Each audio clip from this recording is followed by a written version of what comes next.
केनियारे सांघातिक बन्या घटी 38 जनकर मृत्यु होईछि। तेबे प्रबल वर्षा जोगु देशर अनेक स्थान रे भयंकर बन्या माड़ी आसीछि।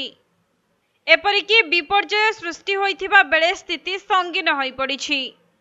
तेबे देश में जनजीवन दुर्विसह होई पड़िबा सह रास्ताघाट गलिकंदी एवं लोकंक घरे पानीर सुओ छुटुछि। रास्तार स्थाने स्थाने जानवाहन गुड़िक बन्या पानी रे बुड़ी रहिथिबा मध्य देखिबाकु मिलिछि।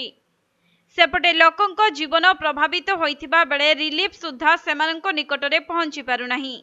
आउ लोक माने जलबंदी अवस्था रे रही कष्ट पाउछंती।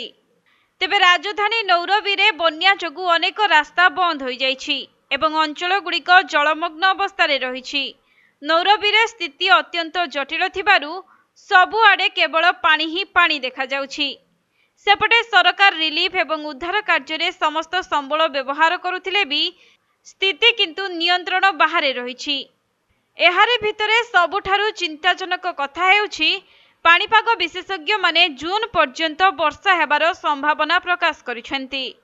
केनिया रे मार्च रु वर्षा लागि रहिछि एवं प्रबल वर्षा भयंकर बन्या परिस्थिति सृष्टि करिछि। तेबे निम्नमान अंचल रे रहुतबा लोकंकु उच्च स्थान को जिबा पई सरकार परामर्श दैछंती। एथि सहित डैम निकट रे रहुतबा लोकंकु मध्य थैथान करबाकू निर्देश दैथिबा जना पड़िछि।